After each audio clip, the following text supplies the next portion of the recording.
aqui, é uma alegria estar com os irmãos. Eu ainda falei com a irmã Érica, quando ela me convidou, que eu havia rejeitado, eu precisei rejeitar 4 convites para pregar no dia de hoje. Porque ontem eu fiz uma viagem para Minas Gerais, lá para Bom Jardim, e eu iria retornar hoje. Eu fiquei preocupada de assumir um compromisso e não consegui chegar a tempo, né?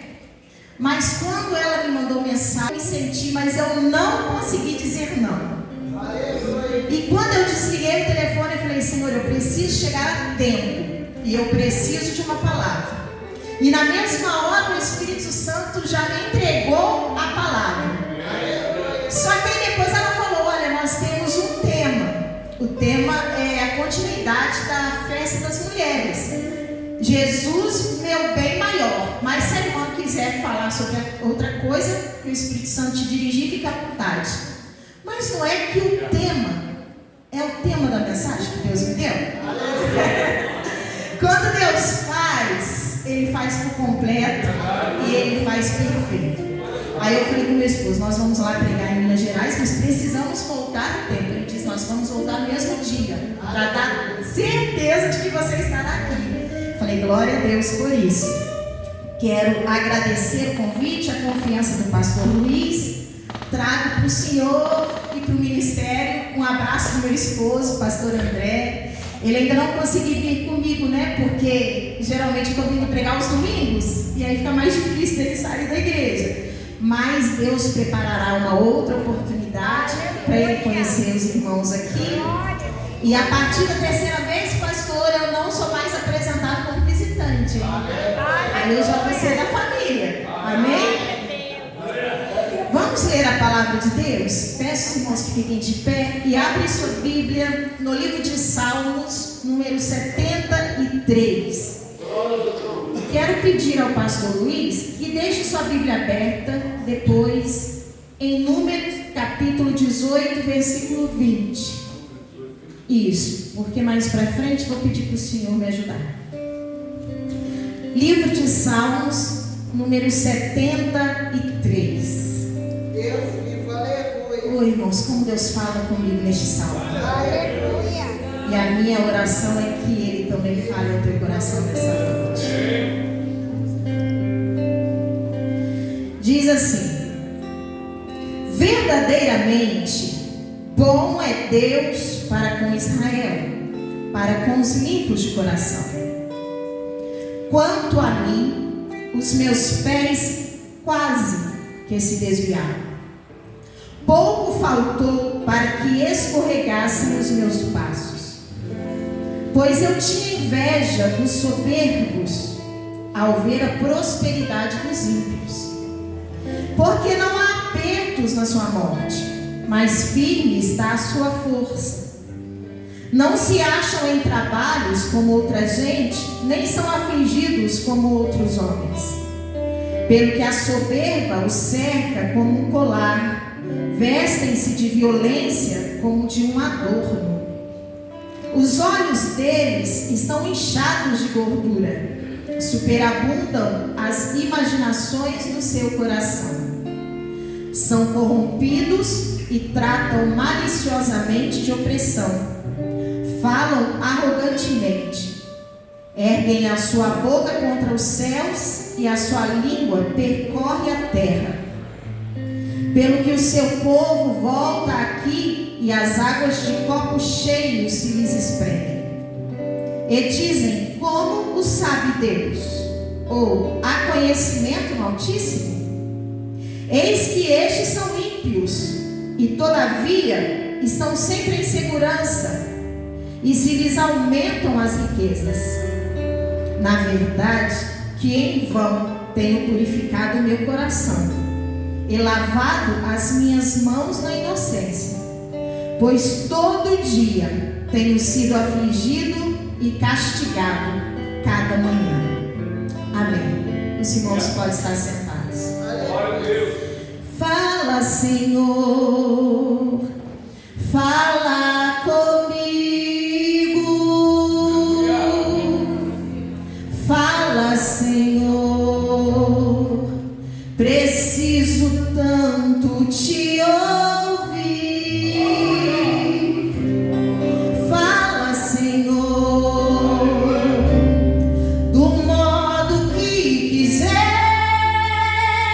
falar.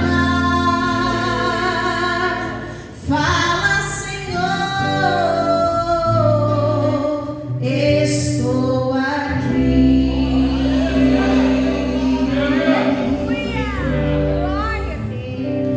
Eu quero repetir com os irmãos o verso 2 e 3. Quanto a mim, os meus pés quase que se desviaram.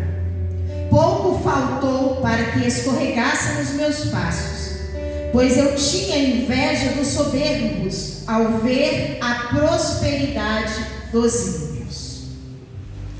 Como são fortes essas palavras! E elas se tornam ainda mais repugnantes, ainda mais desagradáveis, quando a gente entende do coração de quem elas brotaram. O Salmo 73 é um salmo que foi escrito por Davi, amém? Amém? Não foi Davi. Nós temos o costume de pensar que todo salmo foi escrito por Davi, né? Porém, os salmos tiveram vários autores: Salomão, Moisés, os filhos de Coré, Etã, Emã. Muitos salmos também são de autoria desconhecida. Geralmente, na epígrafe do salmo, ou seja, no título dele, tem o nome do autor. Você está com a sua Bíblia aberta? Observe o título. Aí vai estar o nome do autor: Salmo de Asaf. Então não foi Davi que escreveu este salmo, foi Asaf. Mas quem era Asaf? Asaf era um levita, descendente da tribo de Levi, uma das 12 tribos de Israel. Tribo esta que o próprio Deus separou para servi-lo e adorá-lo no tabernáculo e posteriormente no templo que Salomão construiria. Mas é preciso que os irmãos compreendam primeiramente a história por trás deste salmo. Quando Davi ele foi constituído como segundo rei de Israel, ele gerou um avivamento espiritual para a nação de Israel. E neste avivamento, ele fez algo muito importante. Ele trouxe a Arca da Aliança de volta para a cidade de Jerusalém. Ora, a Arca da Aliança era o maior símbolo da presença de Deus no meio do seu povo. Era um dos 7 objetos sagrados que ficavam no tabernáculo de Deus. Aquela primeira igreja móvel, transportada durante o período de Israel no deserto e no início da sua estadia na terra de Canaã. A Arca da Aliança, ela simbolizava Deus no meio do seu povo. Irmãos, quando uma guerra era declarada contra a nação de Israel e o povo inimigo via o exército de Israel chegando, mas na frente do exército, os sacerdotes se aproximando, carregando a Arca da Aliança pelos seus ombros, o povo inimigo derretia o coração de medo e de pavor, porque eles já sabiam que sofreriam a derrota. A presença de Deus garantia a vitória a Israel. Então a Arca da Aliança era a certeza de que Deus estava no meio do seu povo e lhes daria a vitória. Porém, houve um período muito triste na história de Israel, o período dos juízes. Nesse período, conhecido como a época negra da história de Israel, o povo, a Bíblia vai dizer, que fazia cada um o que achava que era reto aos seus olhos. Entenda uma coisa, irmãos: nós precisamos ser pastoreados. Nós precisamos nos submeter à liderança. Porque toda vez que um homem ele é entregue a si mesmo, ele faz coisa que não deve. Nós precisamos de cobertura. Mas na época dos juízes, cada um fazia o que achava que era reto aos seus olhos. O povo virou as costas para Deus, começou a desobedecer os mandamentos do Senhor e chafurdou na lama do pecado. Mas eles tinham a arca da aliança e eles achavam que estavam seguros por causa disso. Mas tem uma coisa: a arca da aliança nada mais era do que uma caixa de madeira de acácia coberta de ouro, sem a presença de Deus, se o povo estivesse no pecado. Se o povo pecasse, Deus tirava a sua presença da arca e o povo sofria as consequências. O povo tinha a arca como amuleto e não levavam a sério a presença de Deus. Eles levavam a vida como bem queria e achavam que na hora do aperto era só buscar a arca, colocar na frente e eram vitoriosos. Oh, meus irmãos, a gente não pode acostumar com o sagrado. A gente não pode pegar a Bíblia, abrir no Salmo 91, colocar na estante da nossa casa e acreditar que estamos seguros, porque a Bíblia está aberta no Salmo 91 e diz: aquele que habita no esconderijo do Altíssimo, a sombra do Onipotente descansará. Se a gente não habitar no esconderijo, a Bíblia aberta é só um amuleto. Não vai fazer diferença alguma. A promessa é clara: só quem habita no esconderijo do Altíssimo descansa seguramente. E o povo de Israel lá, enganado, achando que ter a arca era suficiente, até que um dia uma guerra foi declarada. Os filisteus se levantaram contra a nação de Israel. Então os sacerdotes disseram: vamos trazer a arca, vamos colocá-la na frente e já temos a vitória garantida. Será? Será? A Bíblia vai dizer que Deus permitiu que Israel sofresse a derrota. E pior do que isso, os filisteus tomaram a arca e levaram para si. A história é muito longa, eu vou resumir porque não é este o foco principal da mensagem. Mas a arca ela ficou fora da cidade de Jerusalém desde então por mais de 70 anos. E a Bíblia vai dizer em 1 Crônicas capítulo 3, versículo 3, na parte B do versículo seguinte: não se importaram com isso. Passou a época dos juízes, começou a época dos reis de Israel. Saul governou 40 anos e não se importou com a arca. Irmão, é muito triste quando alguém não sente a presença de Deus. É muito triste. Mas é mais triste quando alguém não percebe a ausência dele. Quando alguém não se importa, vai tocando a vida do mesmo jeito. E é por isso que Saul errou tanto. É por isso que ele fracassou tanto. É por isso que ele fez o que não devia, ao ponto de Deus dizer para Samuel: até quando terá dó de Saul, sendo que eu já o rejeitei? Que coisa triste. Ser rei do povo de Deus e ser rejeitado por ele. Aqui dá a resposta por quê. Não se importou em trazer de volta a presença de Deus.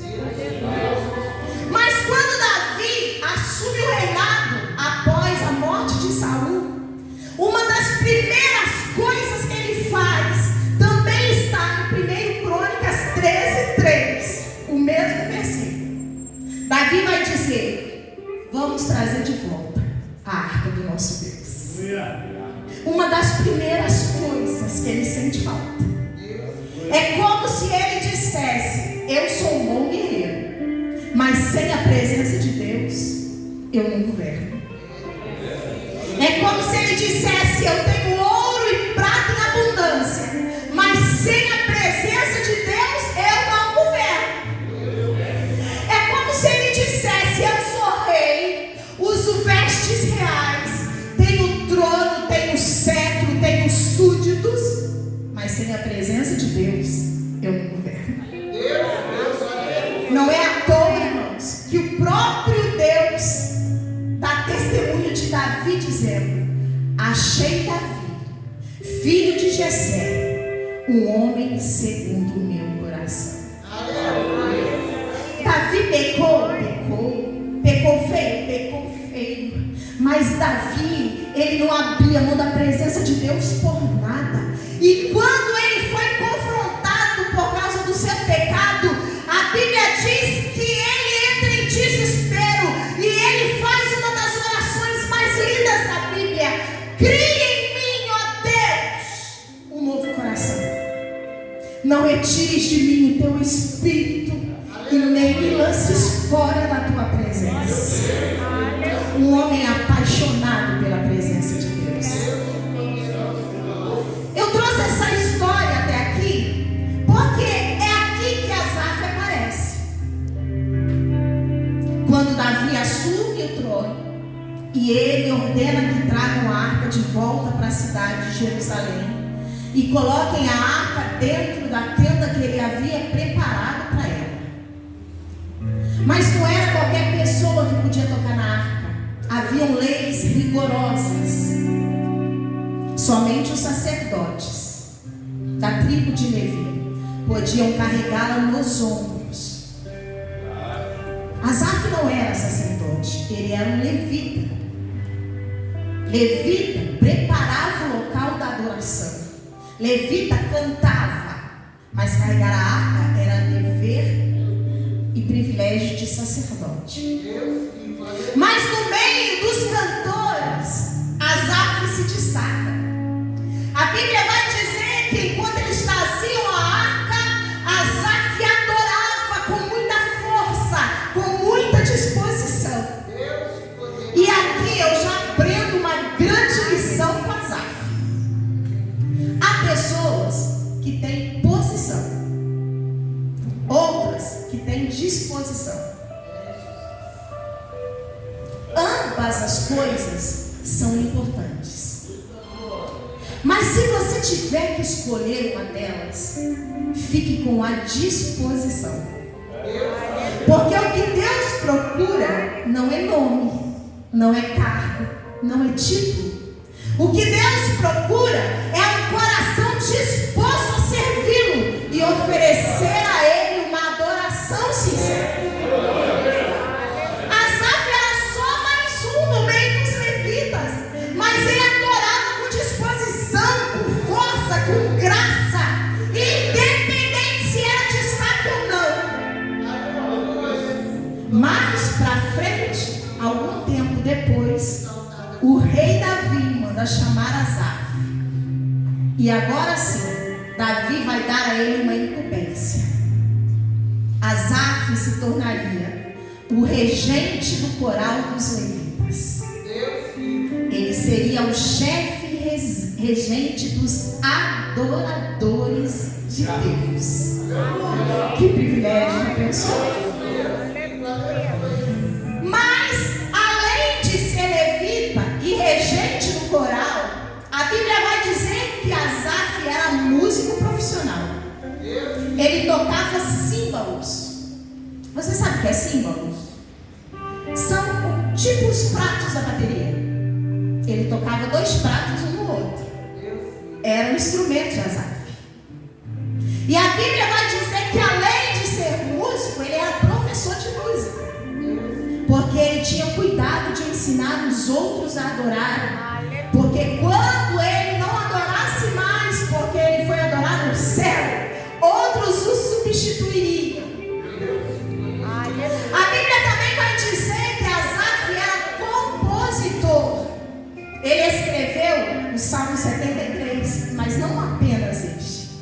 escreveu pelo menos 12 salmos. Então a gente aqui já descobriu que Asaf era levita, chefe regente do coral de levitas, músico, professor de música e compositor. Mas a Bíblia também nos diz que quando Asaf ia adorar a Deus no tabernáculo e mais para frente no templo de Salomão, ele precedia a adoração dele com duas coisas: consagração e jejum. Não tem como dar errado. Se a nossa adoração for precedida pela consagração e jejum. A Bíblia vai dizer que quando Asaf se posicionava, dava sinal, e os instrumentistas começavam a tocar, e o coral começava a cantar, porque o Senhor é bom, e a sua misericórdia dura para sempre. A glória de Deus descia e tomava conta do lugar. No livro de 2 Crônicas, capítulo 5, versículo 12, em ocasião da inauguração do templo que Salomão ergueu para servir e adorar ao Senhor, a Bíblia vai dizer que Asaf preparou o coral, os instrumentistas, e no exato momento eles começaram a adorar. De repente, uma nuvem tomou conta do templo. Os sacerdotes que estavam lá caíram de tanta glória, e os sacerdotes não podiam oferecer sacrifícios porque a glória era tanta e eles não conseguiam ficar em pé. Uma adoração precedida por consagração e jejum. Pelo que eu falei até aqui, o que vocês acham? Asaf era crente? Sim ou não? Não é possível, gente. Eu falei até agora. Vocês... Vamos lá. Pelo que eu falei até aqui, Asaf era crente, sim ou não? Sim. Ah, quem está na dúvida ainda, gente? Asaf era crente ou não? Com certeza, gente. Claro que ele era. A adoração de Asaf não era cantar de boca para fora. Ele entrava no tabernáculo e adorava, entrava no templo e adorava. A glória descia. Asaf ia até o céu e trazia o céu para a terra, e todo mundo percebia a presença de Deus. Asaf era crente até nos ossos. Aleluia! Glória a Deus. Mas espera aí. Então, o que está acontecendo nesse salmo? Deus vive. É ele que está falando: olha, quanto a mim, os meus pés quase se desviaram. Pouco faltou para que escorregasse os meus passos, pois eu tinha inveja dos soberbos ao ver a prosperidade dos ímpios. O que está acontecendo aqui? É o mesmo Asaf? É? Gente, é o mesmo Asaf. Imagine você com quase 70 anos de idade, que era mais ou menos a idade de Asaf quando ele escreve esse salmo, e olhar para trás e imaginar que toda a sua vida até aquele momento foi um tremendo desperdício.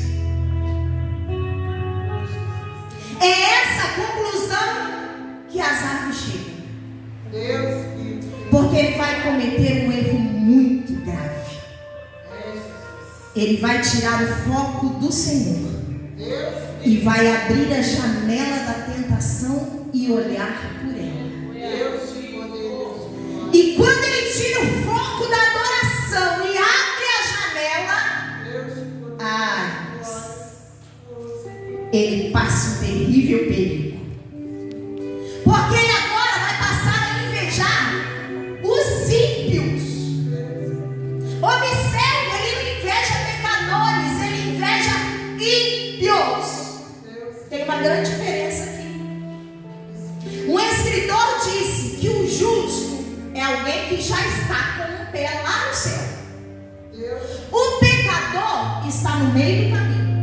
E o ímpio é alguém que já tem um pé no inferno. O ímpio é aquele que blasfema de Deus, que odeia a Deus, que não quer saber de Deus, que vive contrário a Deus.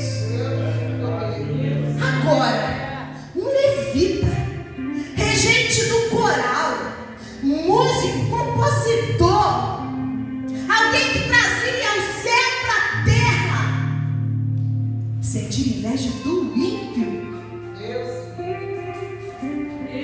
Como que pode isso? Mas o que eu acho interessante é que Asaf aqui ele abre o coração e deixa claro o pecado que nós temos dificuldade de reconhecer que temos. O pecado da inveja. Asaf não se esconde e ele diz: eu tive inveja dos ímpios. E em outras palavras agora ele vai expor o porquê da inveja.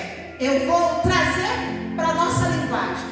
É como se Asaf dissesse: os ímpios não são afligidos como as outras pessoas. Eu observo os ímpios, sabe? E eles dormem tranquilos, sem precisar de Rivotril.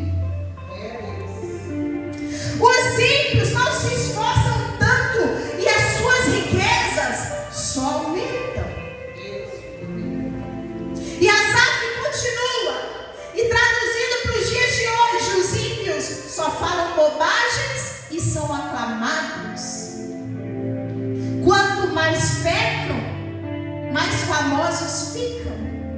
Milhares de seguidores na internet. Quanto mais blasfemam contra Deus, mais idolatrados se tornam. Eles burlam as leis, são corruptos, mas não pagam a pena. Era isso que Asaf está dizendo. Imagina se Asaf vivesse hoje, nos dias das redes sociais, em que a gente abre Facebook, Instagram, e tudo está ali. É mentira ou não é? Que quando olhamos, nós chegamos à mesma conclusão de Asaf. Asaf se viu em desvantagem e se sentiu injustiçado. Ele pensava: os justos que tinham que prosperar, não os ímpios. Asaf disse algo semelhante a isso: não vale a pena ser crente. Não vale. Olha a vida deles lá fora. É muito melhor que a minha. Eles têm tudo que eles querem. E eu aqui, me esforçando para ter uma vida séria, zelosa, lavando minhas mãos na inocência todo dia, me consagrando, jejuando para adorar a Deus, mas só levo pancada. Tem um monte de fracasso no meu currículo. Eu não tenho tudo que eu gostaria de ter. A vida deles é muito melhor que a minha. Que palavras horríveis, não é mesmo? Mas por que será que elas estão na Bíblia? Por que Asaf abriu o coração e escreveu esse salmo? Parece que eu vejo o próprio Deus dizendo: eu vou inspirar Asaf, e ele vai escrever este salmo como uma forma de alertar ao meu povo, dizendo: cuidado, porque se isso aconteceu com Asaf, também pode acontecer com você. E falando nisso, será que Asaf não registrou a sua conversa na hora do almoço de hoje? Será que ele não escreveu neste salmo os pensamentos que vêm afligindo a sua mente? Porque às vezes a gente cai no mesmo erro e pensamos: tá um calor, eu não tenho nem ventilador dentro dessa casa, e olha a casa do meu vizinho ímpio, cheio de ar-condicionado. Não é assim?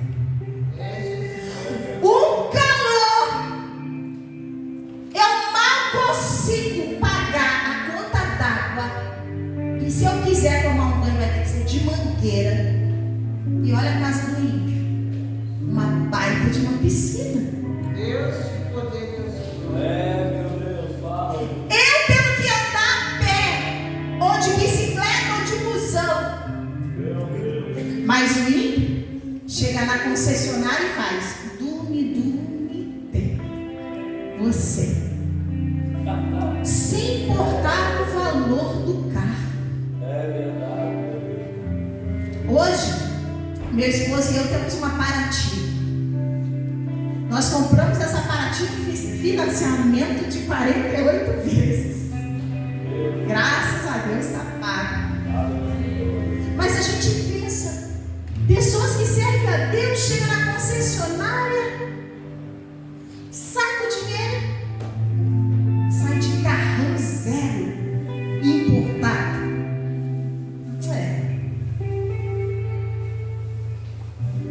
Eu me lembro que a nossa primeira ida a um hotel para comemorar o aniversário de casamento foi aos 18 anos de casados, porque a gente não teve condições de pagar antes. Foi uma festa, uma noite em Penedo, foi o que deu para pagar, mas foi uma festa.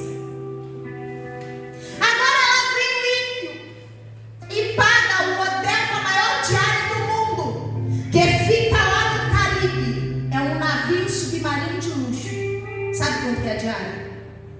$150 mil. A diária. Sabe o que é isso em real? 772 mil reais. Um dia. Dá para enlouquecer ou não dá? Não é assim que a gente às vezes pensa. O ímpio tem o melhor plano de saúde. A gente, se quiser cuidar, do SUS. E glória a Deus pelo SUS. Espera um exame 6 meses, uma cirurgia 2 anos. O ímpio vai para o hospital de helicóptero.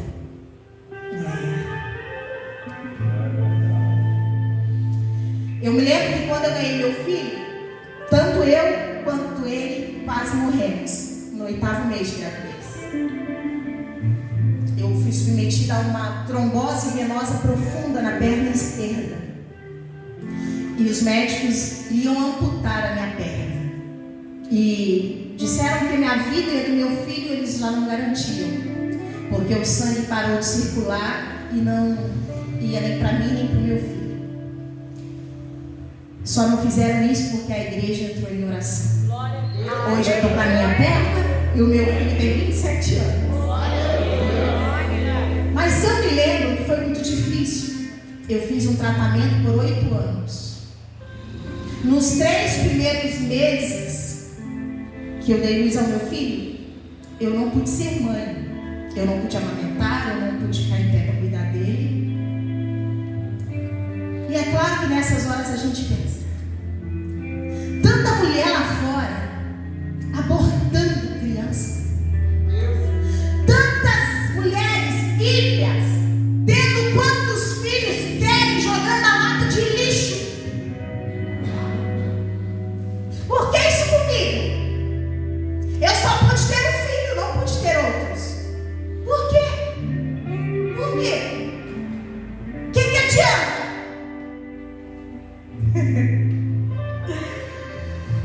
Hoje foi domingo. Alguns de vocês podem ter comido arroz, feijão e ovo em casa, enquanto o vizinho ímpio estava assando churrasco. Vinha um cheirinho, você comia a fumaça, porque no prato era arroz, feijão e o produto da galinha. Fica triste não, porque ovo é frango prematuro, você comeu carne nesse mês. Mas vai dizer que na tua vida você nunca teve esse sentimento.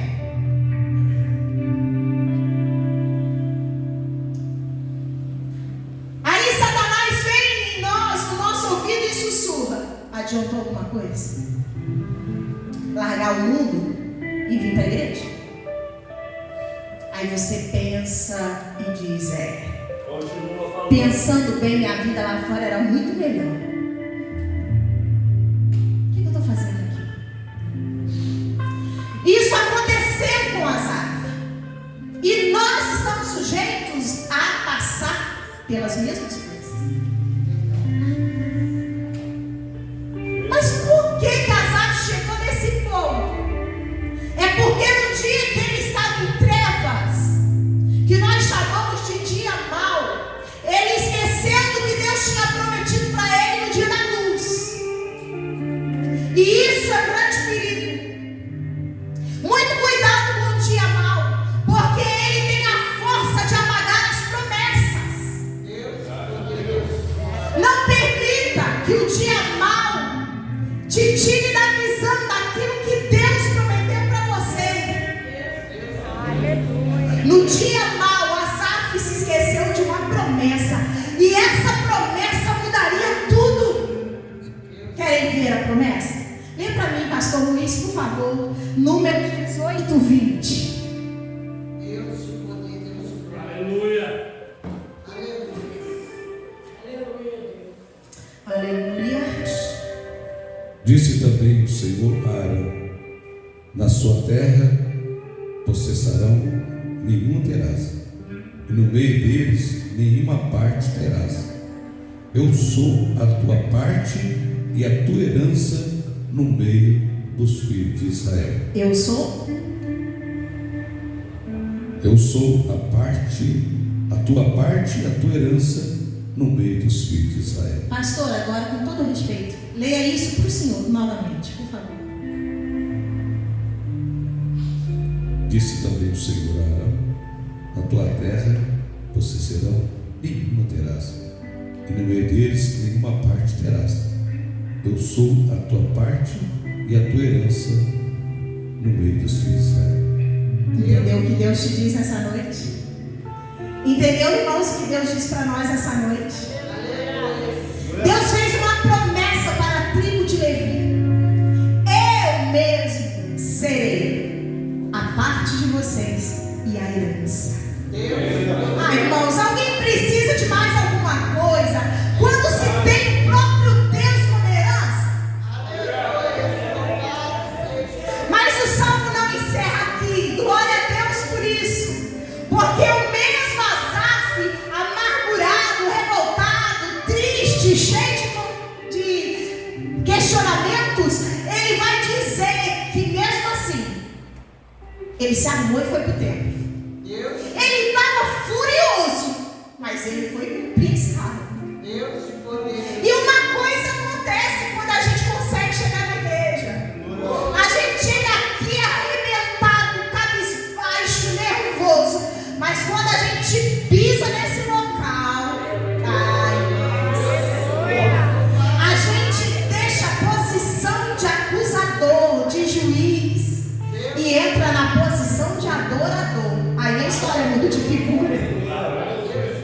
Porque a Bíblia vai dizer que quando Asaf começou a adorar, ele percebeu.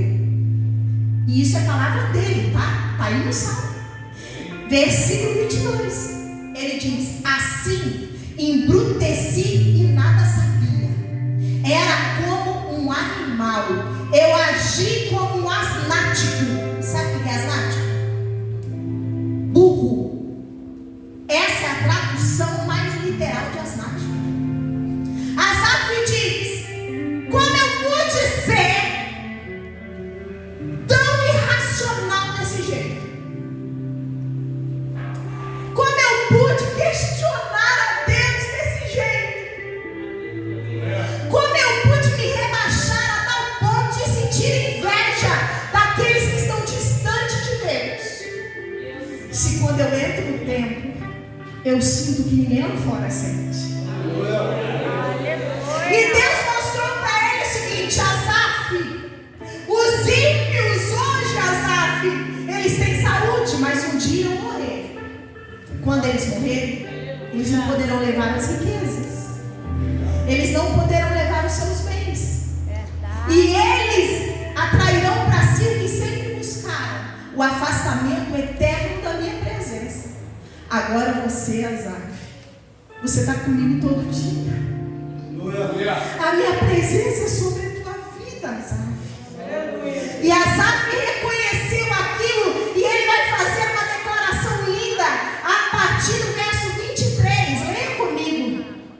Todavia, estou contigo, tu me seguras pela mão direita, guias-me com teu conselho, e depois me receberás em glória.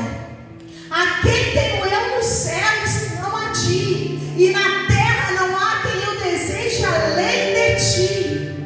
A minha carne e o meu coração desfalecem, mas Deus é a fortaleza do meu coração e a minha porção para sempre. Verso 28. Para mim, bom é aproximar-me de Deus, pois a minha confiança no Senhor Deus. Asaf aqui, ele vai nos dar uma lição de que melhor do que as bênçãos é ter o abençoador.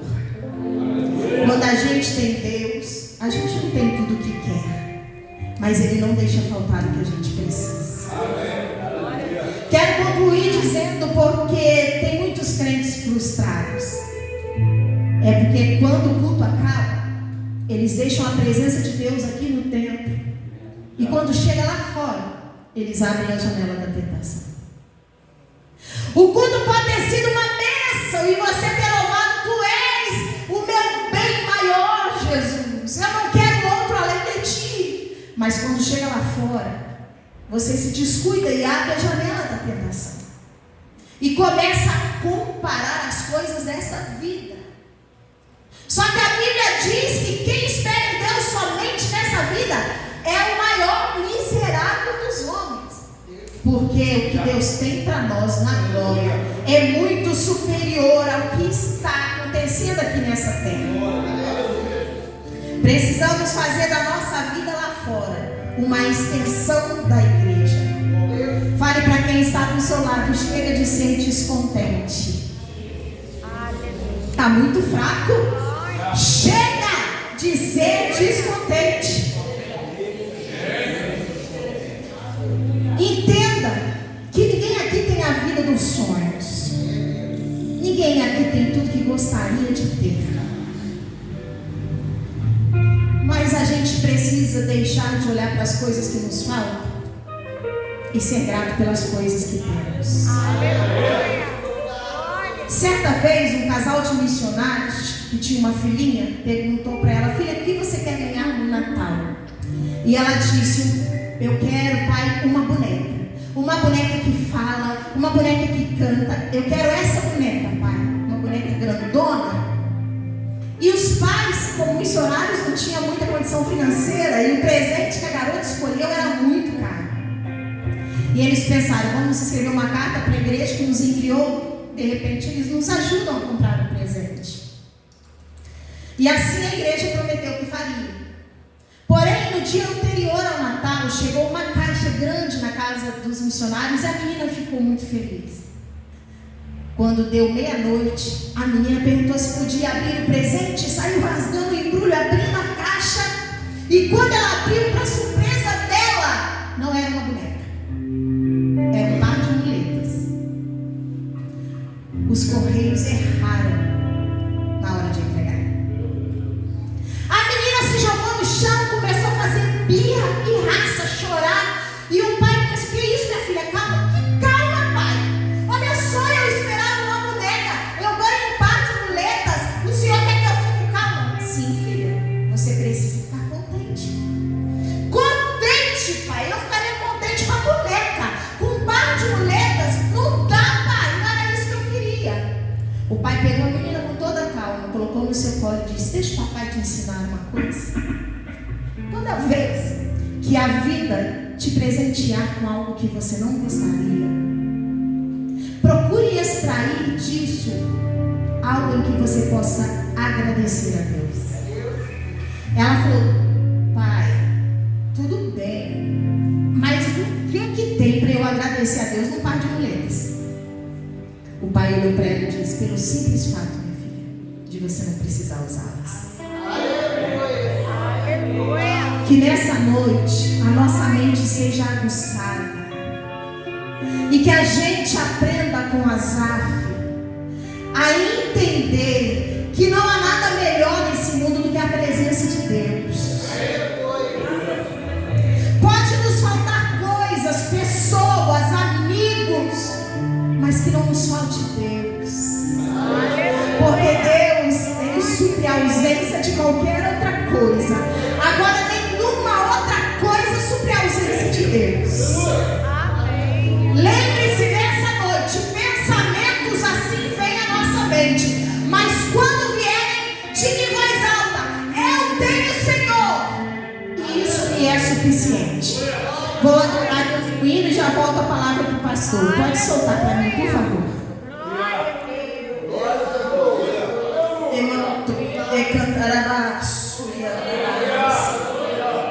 Aleluia. Glória a Deus. Aleluia, Jesus. Nós estamos vivos, irmãos. Deus tem cuidado de nós. Nós temos um teto para ir depois que o culto acaba. Deus tem cuidado de nós. Nós temos comida para comer, temos roupas para usar. Deus tem cuidado de nós. Nós temos uma família, nós temos uma igreja. Deus tem cuidado de nós. Se a gente for ver direitinho, nós temos muita coisa para agradecer ao Senhor. Aleluia, glória a Deus. Glória a Jesus. Louvado é o teu nome, ó Deus. Eu conheci esse louvor num momento muito difícil da minha vida. Muito difícil.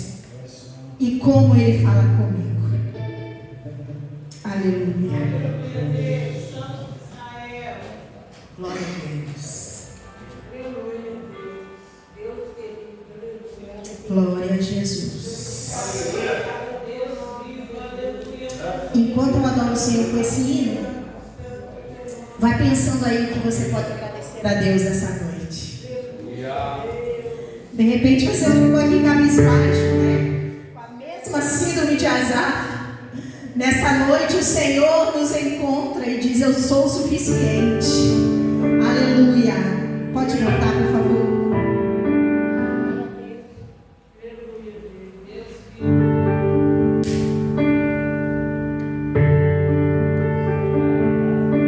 Feche seus olhos. Não olha para mim agora não. Preste atenção na letra deste louvor.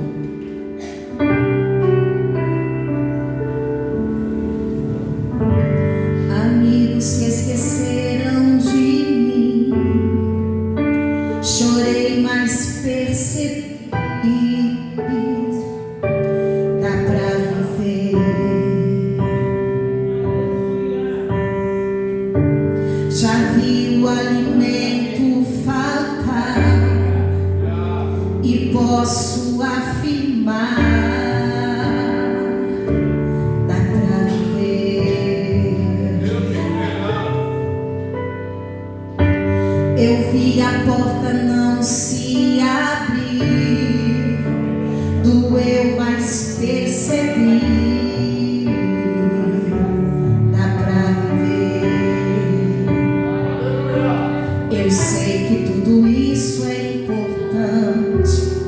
Todo mundo busca, quem é que não quer ter muitos amigos, fartura na mesa, portas abertas, qualquer um almeja.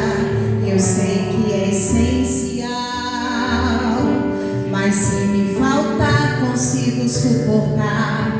Mas sem tua presença, Deus, não dá. Eu consigo viver longe da fama, eu consigo viver sem essa honra, mas sem Deus não dá. Mas sem Deus não dá. Dá pra sobreviver sem ter amigos e enfrentar a dor.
Eu já sobrevivi sem ter dinheiro,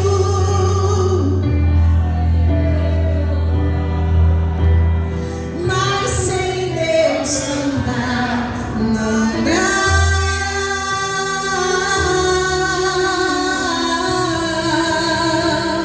Sem Deus não dá, não dá, não dá.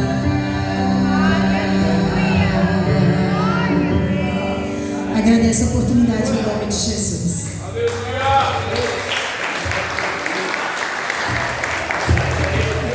Glória a Deus. Vamos agradecer esse missionário. Deus continua